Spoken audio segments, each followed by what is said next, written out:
Halo semuanya, Assalamualaikum, selamat datang di channel ini. Sebelum lanjut ke ceritanya, jangan lupa subscribe, like, dan aktifkan lonceng notifikasi ya, supaya kalian tidak ketinggalan cerita-cerita menarik lainnya. Hari ini, saya akan membacakan sebuah cerpen berjudul Surat Terakhir dari Ibu. Jadi, buat kalian yang suka cerita penuh emosi dan rahasia keluarga, simak sampai selesai. Selamat mendengarkan. Namaku Nara. Sudah hampir setahun sejak ibu meninggal, tapi rumah ini masih terasa seperti belum benar-benar menerima kepergiannya. Bau minyak kayu putih di bantalnya masih samar tertinggal. Muk putih bergambar bunga melati yang biasa ia pakai untuk minum teh masih berdiri di rak dapur. Tak pernah aku geser. Bahkan, gunting kecil di meja jahitnya masih tergeletak di tempat terakhir ia menaruhnya. Seolah-olah jika aku menyentuhnya, semua yang tersisa dari ibu akan ikut hilang. Ayah tidak pernah banyak bicara tentang kematian.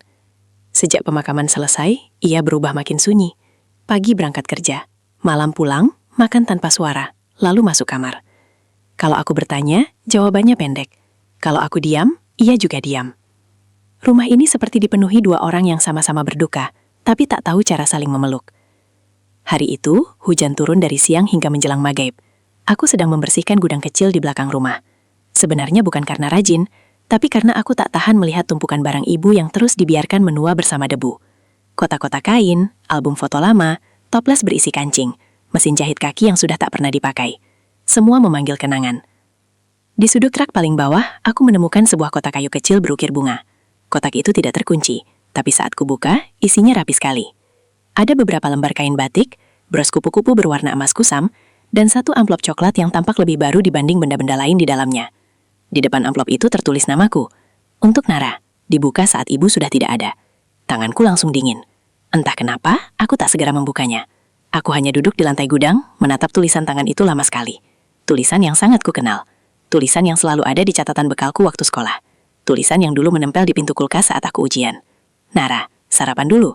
Nara, jangan pulang terlalu malam. Nara, ibu bangga. Aku menelan ludah, lalu membuka amplop itu perlahan. Di dalamnya ada 2 lembar kertas. Lembar pertama adalah surat. Lembar kedua hanyalah secari kertas kecil dengan sebuah nama, alamat, dan 1 kalimat pendek. Pak Arif Rahman, Jalan Kenanga 17, Kota Lama. Dia pernah menyelamatkan hidup kita. Dadaku langsung terasa sesak. Aku membaca surat ibu dengan tangan gemetar. Nara sayang, kalau kamu membaca surat ini, berarti ibu sudah tidak bisa menjelaskan semuanya langsung kepadamu. Maaf karena ibu memilih diam terlalu lama. Ada beberapa kebenaran yang ibu simpan bukan karena ibu tidak percaya padamu, tetapi karena ibu ingin kamu tumbuh tanpa beban kebencian. Suatu hari nanti, kalau hatimu sudah cukup kuat, carilah seseorang bernama Arif Rahman. Dia adalah orang yang pernah menyelamatkan hidup kita ketika kamu masih sangat kecil. Tanpa dia, mungkin kamu tidak akan pernah tumbuh besar, dan ibu tidak akan sempat menemanimu selama ini. Kalau kamu menemuinya, ucapkan terima kasih dari ibu. Katakan bahwa ibu tidak pernah lupa malam hujan itu. Katakan bahwa ibu akhirnya menepati janji, meski terlambat. Nara, ada hal tentang ayahmu yang selama ini tidak pernah ibu ceritakan. Bukan karena ibu ingin memisahkan kalian, tapi karena ibu takut kamu kehilangan sosok yang selama ini menjadi tempatmu berteduh. Namun kebenaran tetaplah kebenaran, dan suatu hari kamu berhak mengetahuinya. Jangan membenci dulu sebelum kamu tahu semuanya. Jangan menghakimi sebelum kamu mendengar dari semua sisi. Apapun yang kamu temukan nanti, ingat satu hal. Kamu lahir dari cinta ibu, bukan dari kesalahan siapapun. Maafkan ibu. Ibu sayang kamu. Selalu. Setelah selesai membaca, aku tak langsung menangis. Aku hanya menatap kertas itu sambil merasa dunia seperti bergeser beberapa derajat dari porosnya. Kalimat tentang ayah berulang-ulang berputar dalam kepalaku.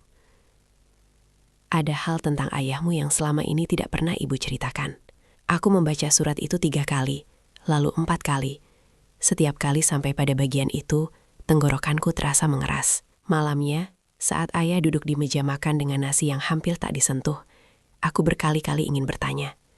Tapi wajahnya terlihat letih, matanya kosong, dan mendadak aku takut. Takut kalau sekali pertanyaan itu keluar, hidup kami yang rapuh ini benar-benar akan pecah. "Ya," kataku akhirnya. Ayah mengangkat wajah. Ayah kenal seseorang bernama Arif Rahman?" Sentok di tangannya terhenti. Hanya sebentar, tapi aku melihatnya. Sangat jelas. Lalu ia kembali menunduk. "Banyak orang namanya Arif. Alamatnya di Kota Lama." Kali ini ia meletakkan sendoknya pelan. "Kenapa tanya begitu?" Aku menatap wajahnya.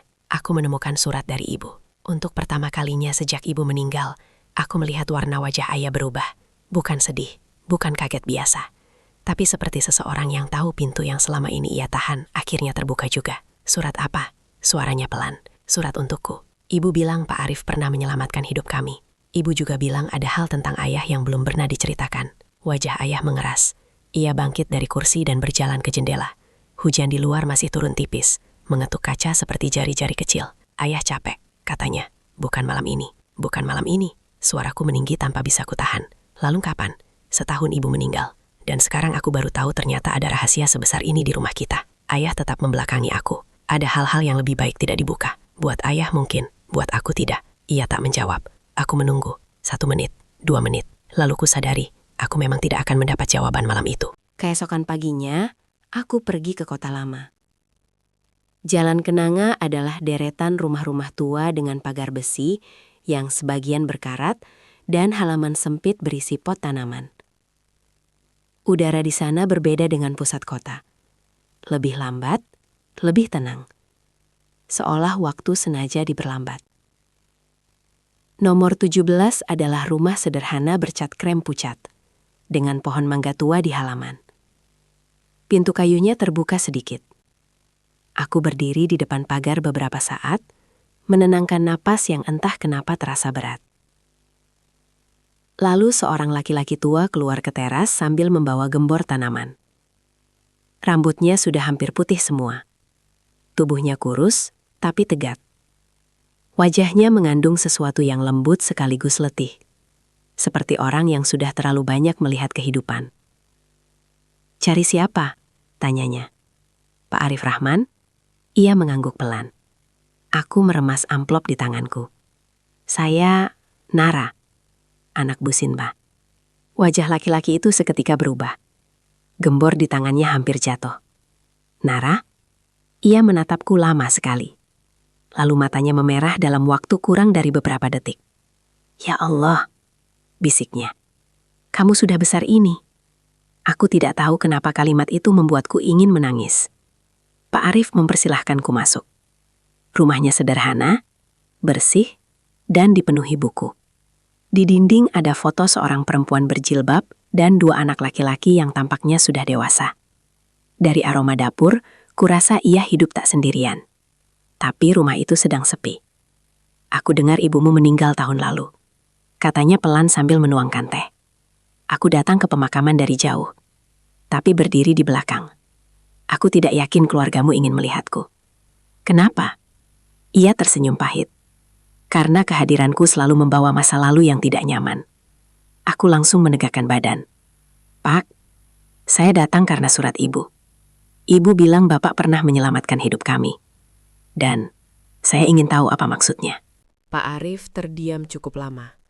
Tatapannya mengarah ke jendela, ke halaman, ke masa yang entah sejauh apa. "Ayahmu tidak cerita apa-apa?" "Tidak." "Ya," katanya lirih. "Seperti dugaan saya." Ia menghela napas panjang, lalu menatapku lurus-lurus.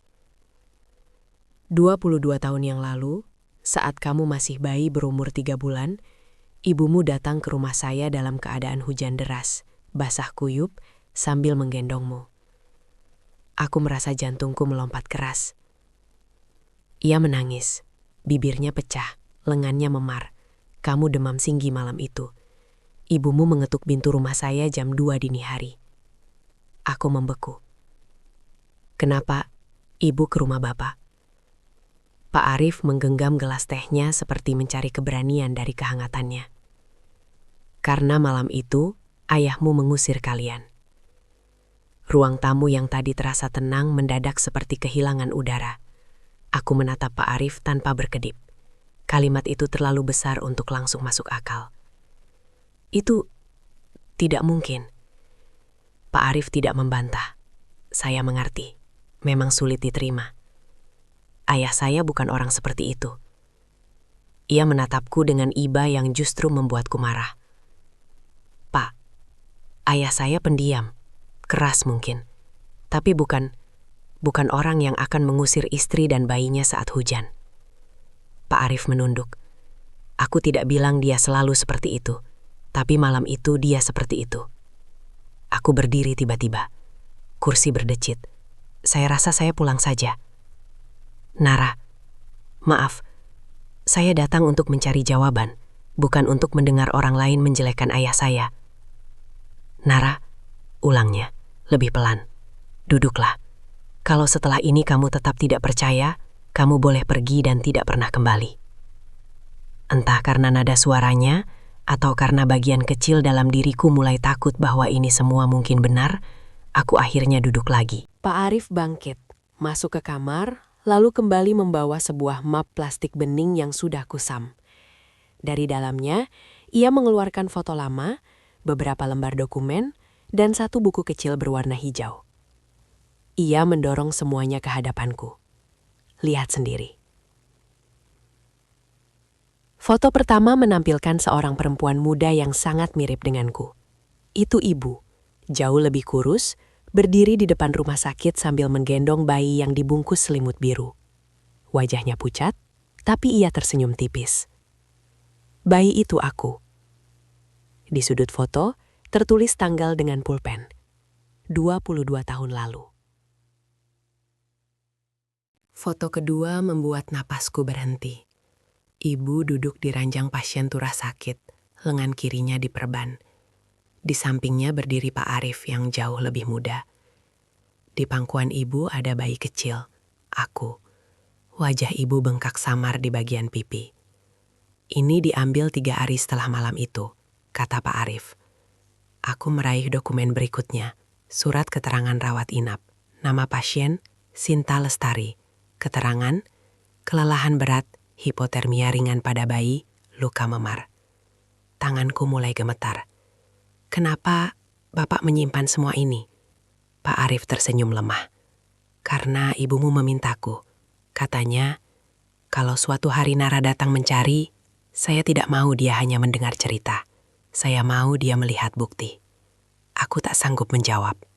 Ruangan itu mendadak sunyi, kecuali bunyi kipas angin tua di sudut ruangan.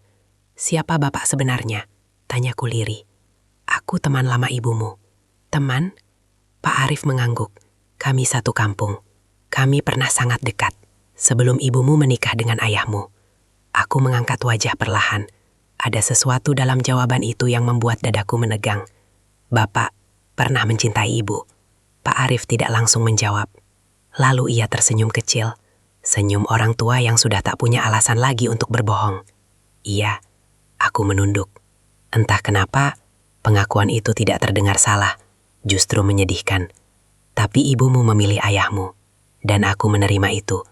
Sampai beberapa tahun kemudian, suatu malam, ia datang ke rumahku sambil menggendongmu. Kenapa ibu tidak pulang ke keluarga?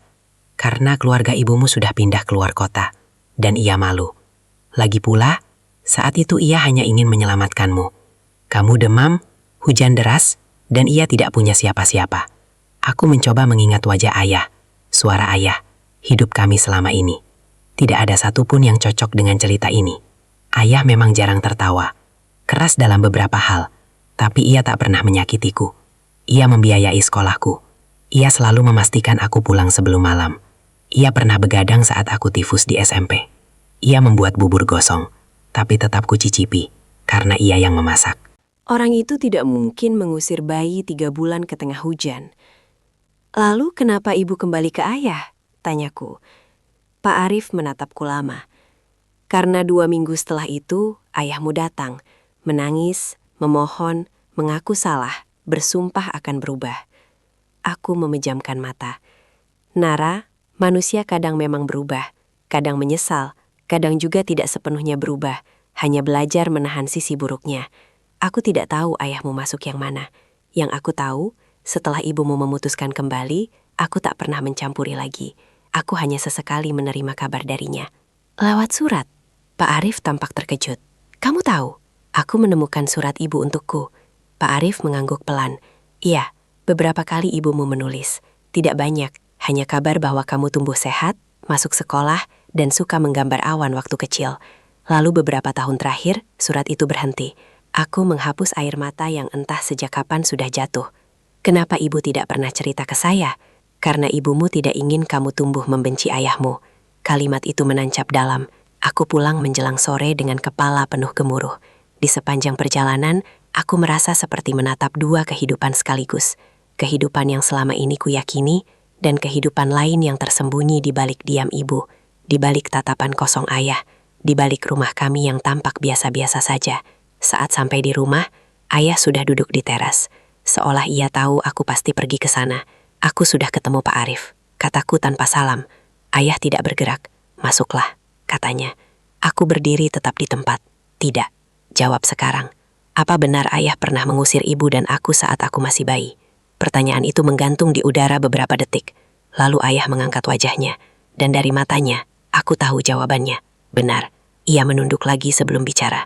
Iya, dunia rasanya berhenti. Semua amarah yang kutahan sejak semalam langsung pecah. Kenapa? Suaraku nyaris berteriak. Kenapa ya? Aku bayi, ibu perempuan yang baru melahirkan. Kenapa ayah melakukan itu? Ayah menutup matanya. Ayah marah. Marah karena apa? Karena bodoh, karena sombong, karena cemburu, karena merasa gagal sebagai suami. Karena waktu itu ayah pikir hidup ayah hancur. Dan semua orang sedang merendahkan ayah. Aku tertawa pendek, pahit. Jadi ibu dan aku yang dibuang. Ayah tidak berniat. Jangan bilang tidak berniat, tapi itu yang terjadi. Aku menangis sekarang, bukan tangis sedih biasa, tapi tangis seseorang yang baru tahu bahwa fondasi rumah yang ia tempati ternyata retak sejak awal. Ayah berdiri, tapi tak berani mendekat. Waktu itu usaha ayah bangkrut. Utang banyak. Ibu kamu sering diam-diam menjual barangnya sendiri untuk bantu bayar. Lalu ayah tahu ia pernah bertemu Arif di pasar. Hanya kebetulan, tapi ayah yang sedang kacau menuduh macam-macam. Ayah merasa semua orang kasihan pada ayah. Merasa istri ayah akan meninggalkan ayah. Ayah marah, mabuk emosi. Dan ayah melakukan hal paling hina dalam hidup ayah. Aku menutup mulutku, menahan isak yang memukul-mukul dada. Ayah bersandar ke tiang teras. Seperti tubuhnya sendiri tak kuat menahan masa lalu. Begitu pintu tertutup, dan ibumu benar-benar pergi sambil menggendongmu, ayah kira ia hanya akan duduk di rumah tetangga, atau pergi ke warung depan. Tapi malam makin larut, hujan makin besar, dan kalian tidak pulang. Saat itulah ayah sadar apa yang ayah lakukan.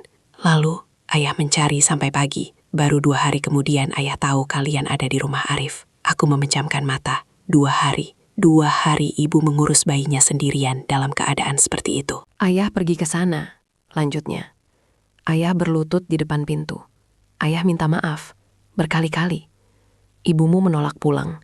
Tapi waktu dokter bilang kamu harus dirawat dan biaya tidak sedikit, ayah menjual motor dan cincin nikah ayah sendiri.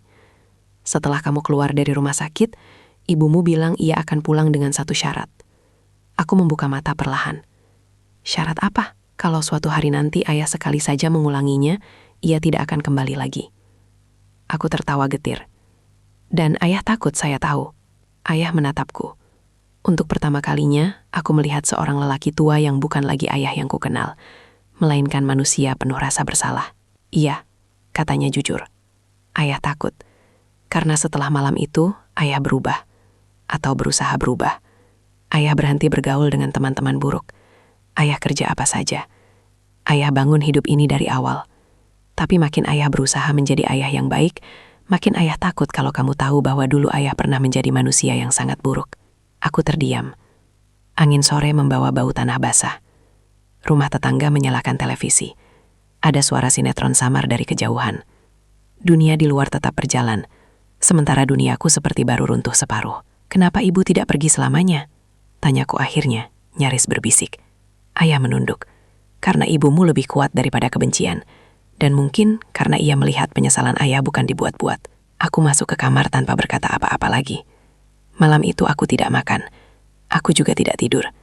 Aku hanya duduk di lantai sambil membuka kembali surat ibu, menelusuri tiap kalimatnya dengan mata bengkak. Jangan membenci dulu sebelum kamu tahu semuanya. Jangan menghakimi sebelum kamu mendengar dari semua sisi. Aku membenci kalimat itu karena terlalu benar. Andai ibu hanya menulis, ayahmu jahat, mungkin akan lebih mudah. Aku tinggal marah, tinggal pergi, tinggal selesai. Tapi ibu tidak menulis itu. Ibu justru memberiku pekerjaan paling sulit dalam hidup, memahami. Pagi harinya, aku pergi ke makam ibu. Tanah di atas pusarannya masih rapi. Rumput kecil tumbuh di pinggir. Aku duduk di samping batu nisan dan menatap nama yang terasa begitu dekat, sekaligus begitu jauh. Aku sudah tahu, Bu, bisikku. Air mataku jatuh lagi, kali ini lebih tenang. Kenapa ibu simpan semuanya sendirian? Tak ada jawaban selain angin. Aku mengeluarkan surat itu dan membacanya sekali lagi di depan makam ibu. Aneh, tapi di sana, kata-kata itu terdengar berbeda. Bukan seperti rahasia yang dilemparkan untuk menghancurkan, melainkan seperti pintu yang dibuka perlahan agar aku melihat manusia secara utuh. Ayah bukan hanya ayah yang membuatkanku sarapan saat ibu sakit. Ayah juga lelaki yang pernah gagal total mengendalikan amarahnya. Ibu bukan hanya ibu yang lembut dan sabar. Ibu juga perempuan yang pernah terluka, tapi memilih bertahan dengan syarat dan keberanian. Dan aku bukan hanya anak yang dibesarkan dalam keluarga biasa. Aku adalah anak dari sebuah luka yang pernah hampir menghancurkan rumah ini. Lalu entah bagaimana, dijahit diam-diam sampai tampak utuh dari luar. Aku duduk lama di makam itu sampai matahari naik lebih tinggi. Saat hendak pulang, aku merasa ada satu hal yang harus kulakukan. Aku kembali ke rumah Pak Arif. Kali ini ia sedang menyapu halaman. Begitu melihatku, ia tampak paham bahwa aku sudah mendengar semuanya. "Ayahmu mengaku?" tanyanya pelan. Aku mengangguk. Pak Arif menaruh sapunya dan mempersilahkanku duduk di bangku teras. "Pak," kataku, "ada satu hal yang ingin saya tahu. Setelah semua yang terjadi, kenapa Bapak tidak membawa Ibu pergi? Kalau Bapak memang mencintainya, bukankah itu kesempatan?" Pak Arif tersenyum, senyum yang sangat tenang. Karena cinta bukan soal mengambil orang yang sedang terluka untuk diri sendiri. Aku terdiam. Ibumu datang ke rumahku malam itu bukan sebagai perempuan yang ingin memulai hidup baru dengan laki-laki lain. Lanjutnya, ia datang sebagai ibu yang ingin menyelamatkan anaknya. Kalau saat itu aku memanfaatkan keadaan, lalu apa bedanya aku dengan lelaki yang hanya memikirkan dirinya sendiri? Aku menelan sesuatu yang berat di tenggorokanku. Lagi pula, katanya, ibumu masih mencintai ayahmu. Terluka, iya. Marah, iya. Tapi cinta itu belum hilang. Setelah apa yang ayah lakukan, Pak Arif mengangguk. Manusia itu rumit, Nara. Kadang kita berharap hati bekerja sesederhana logika. Tapi tidak, aku menunduk. Tapi ibu tetap menulis ke Bapak, kataku. Karena ada bentuk cinta lain yang tidak harus dimiliki, jawabnya pelan. Aku adalah saksi masa terberatnya, itu saja. Mungkin itu sebabnya ia ingin aku tahu bahwa ia baik-baik saja. Dan mungkin itu sebabnya, sebelum meninggal, ia ingin kamu datang ke sini. Supaya suatu hari kamu tahu, hidup ibumu pernah diselamatkan oleh satu orang. Tapi kemudian dipertaruhkan lagi oleh orang yang sama sekali berbeda. Dan kamu harus memutuskan sendiri bagaimana memandang keduanya. Sore itu, sebelum pulang, Pak Arif memberiku satu benda lagi. Sebuah surat pendek dari ibu untuknya. Di bagian bawah, ada kalimat yang membuatku lama tak bisa bicara. Aku memaafkan, bukan karena melupakan malam itu, tetapi karena aku melihat lelaki yang mengusir kami sudah lama mati, digantikan oleh seorang ayah yang setiap hari berusaha menebus dosa yang tak bisa dihapus. Aku pulang dengan langkah lambat. Di rumah, ayah sedang memperbaiki kursi kayu yang goyang di ruang tengah. Tangannya sibuk, tapi aku tahu ia sebenarnya menungguku bicara. Aku berdiri di depannya cukup lama sampai ia menghentikan pekerjaannya. "Nara, aku belum bisa baik-baik saja," kataku. Ayah mengangguk pelan. Ayah tahu. Aku marah. Iya. Aku kecewa. Iya. Aku bahkan bingung harus melihat ayah sebagai siapa sekarang. Kali ini bibir ayah bergetar tipis. Ia menunduk. "Kalau kamu butuh waktu untuk membenci ayah, lakukan saja. Ayah tidak akan menyangkal."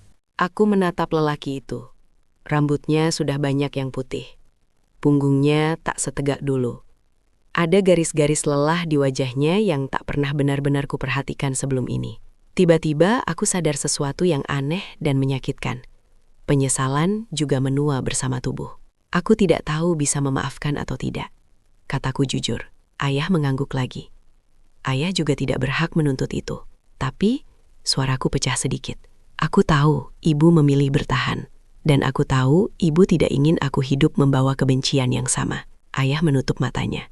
Air mata pertama yang pernah kulihat dari laki-laki itu jatuh diam-diam. "Terima kasih," bisiknya. Aku menggeleng. "Jangan berterima kasih dulu. Ini bukan selesai." "Iya," katanya. Suaranya serak. Ayah tahu, aku duduk di kursi depan dia.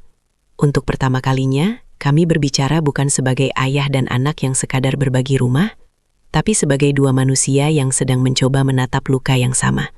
Ayah menceritakan semuanya malam itu. Tentang kebangkrutan, tentang rasa rendah diri, tentang cemburu buta pada masa lalu ibu dan Pak Arif. Tentang bagaimana ia dibesarkan dalam rumah yang penuh bentakan. Sehingga saat hidup menekannya, ia meledak dengan cara yang juga buruk. Bukan pembenaran, hanya penjelasan. Ia juga bercerita tentang tahun-tahun setelahnya. Bagaimana setiap kali melihatku tidur, ia teringat malam saat aku demam di pelukan ibu di tengah hujan. Bagaimana ia tidak pernah berani menyentuh minuman keras lagi. Bagaimana setiap kebaikan kecil yang ia lakukan setelah itu selalu terasa kurang dibanding satu dosa yang tak bisa diulang. Ayah hidup dengan rasa takut. Katanya, "Takut ibumu pergi, takut kamu tahu, takut Tuhan tidak memberi kesempatan kedua." Aku mendengarkan sampai malam larut. Tapi mungkin memang seperti itu cara kerja kebenaran. Ia tidak selalu menyembuhkan sekaligus. Kadang ia hanya membongkar luka, membersihkannya pelan, lalu membiarkan waktu mengajarkan sisanya. Sebulan kemudian, aku kembali ke makam ibu, kali ini bersama ayah. Kami membawa bunga melati. Ayah berdiri lama di depan nisan tanpa bicara. Lalu dengan suara yang hampir tak terdengar, ia berkata, "Aku masih menepati janjiku, Tah. Berusaha setiap hari." Aku menunduk, membiarkan mereka bicara dalam diam yang tak bisa kumasuki. Saat hendak pulang, aku menatap nama ibu sekali lagi, dan merasa ada sesuatu dalam diriku yang akhirnya tenang. Bukan karena semuanya sudah sembuh, tapi karena semuanya sudah terlihat jelas. Rahasia itu memang menghancurkan bayangan indah yang selama ini kusimpan tentang keluargaku. Tapi anehnya, ia juga memberiku sesuatu yang lebih nyata. Bahwa keluarga bukan selalu tentang rumah yang tak pernah retak. Kadang keluarga adalah rumah yang pernah pecah keras, lalu diperbaiki diam-diam oleh penyesalan, kesabaran, keberanian, dan cinta yang memilih tinggal meski punya alasan untuk pergi. Dan mungkin itulah warisan terakhir dari ibu. Bukan surat itu, bukan nama Pak Arif, bukan bahkan rahasia tentang ayah. Melainkan pelajaran bahwa manusia bisa sangat buruk, lalu sangat menyesal. Bisa sangat terluka, lalu tetap memilih kasih. Bisa jatuh, lalu menghabiskan sisa hidupnya untuk menjadi lebih baik. Sejak hari itu, surat ibu kusimpan di laci meja dekat tempat tidurku. Bukan lagi sebagai bom waktu yang siap menghancurkan hidupku, melainkan sebagai pengingat bahwa kebenaran memang menyakitkan. Tapi kadang, hanya lewat kebenaranlah kita akhirnya bisa melihat cinta dalam bentuknya yang paling dewasa. Tidak buta, tidak sempurna, tapi tetap memilih untuk tidak menyerah begitu saja. Dan setiap kali hujan turun di malam hari, aku sering berdiri di dekat jendela, membayangkan seorang perempuan muda menggendong bayi kecil, berjalan sendirian di tengah gelap, mengetuk pintu orang yang tepat, lalu bertahan hidup cukup lama untuk membesarkanku. Ibuku tidak meninggalkan banyak harta, tidak juga rumah besar atau tabungan yang cukup. Tapi ia meninggalkan sesuatu yang jauh lebih sulit diwariskan. Keberanian untuk membuka kebenaran, dan hati yang cukup luas untuk tidak membiarkan luka berubah menjadi warisan kebencian. Itulah surat terakhir dari ibu. Dan mungkin justru dari surat itulah, untuk pertama kalinya, aku benar-benar mengenal kedua orang tuaku.